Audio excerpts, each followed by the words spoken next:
የዝማሬ ባለቤት ስሙ የተመሰገነ ይሁን። እልል ብላችሁ እግዚአብሔርን ያመስግኑ።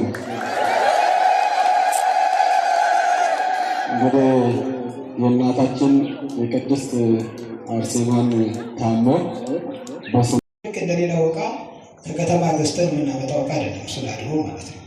በደንብ በጥበብ ጥበበኞች የሚጠበቡበት የሚያምር ለብዙ ጊዜ የሚቆይ ስላድኖ ነው ማለት ነው። እንግዲህ በዚህ ላይ ርብርብ እናድርግ ነው። ቅድም በእውነት እናታችን ይሄን የወርቅ መስቀል ሰጡ። ባለፈው ትልቅ ታሪክ ነበራቸው። ይህ ቅዱስ ሚካኤል ቤተክርስቲያን ሲሰራ ወርቄን እሰጣለሁ ብዬ ተሳልኩኝ። ከዛ በኋላ ግን እኔ ሰዎችን ሳማክር አይ ወርቁን ይሄን የመሰለ ወርቅማ እንዴት ትሰጫለሽ? ተይ ብር ብቻ አስገቢ ወርቁ ፋንታ ተብዬ አስገብቼ ነበረ። ግን ያ ወርቅ እጄ ላይ ስላለ እንቅልፍ አጣሁ ብለው ባለፈው ጊዜ የአንገት ሐብላቸውን ሰጥተው ያ የአንገት ሐብል ደግሞ ከ120,000 ብር በላይ ተሸጦ ለቅዱስ ገብርኤል ቤተክርስቲያን መሰሪያ ያደረግነው ምክንያት አለ ማለት ነው። ይገርማቸዋል። እና አሁን ደግሞ የልጄ ልጅ ታሞ ነበረ። የልጄ ልጅ ታሞ ነበርና ቤታቸውን ያበራችላቸው ሰማዕቷ ቅድስት አርሴማ አመስግነውላል። አስራት በኩራት ላይ 200 ብር እግዚአብሔር ይስጥልን፣ ሕፃናትን ያሳድግልን።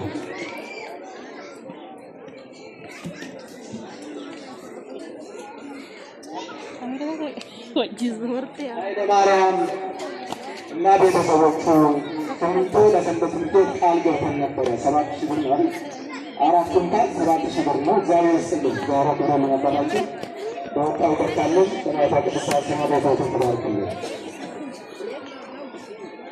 አስራት በኩራት 215 ብር 415 ብር እግዚአብሔር ይስጥልን። ዛሬ አክብሮልን እግዚአብሔር ስጦታችሁ ቤታቸውን ያበራችላቸው ሰማዕቷ ቅድስት አርሴማ አመስግነውላል። አስራት በኩራት ላይ 200 ብር እግዚአብሔር ይስጥልን፣ ሕፃናትን ያሳድግልን።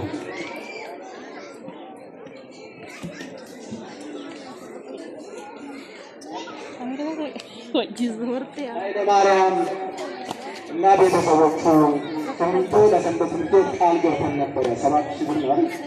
4 ኩንታል 7,000 ብር ነው። እግዚአብሔር ይስጥልን። ዛሬ ብር ለነበራችሁ በወጣው ቀጣለን ሰማዕቷ ቅድስት አርሴማ ቤታቸውን ትባርክልን።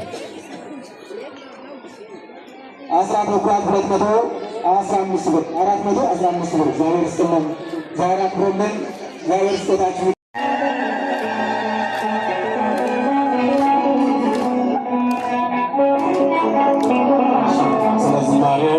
የዝማሬ ባለቤት ስሙ የተመሰገነ ይሁን።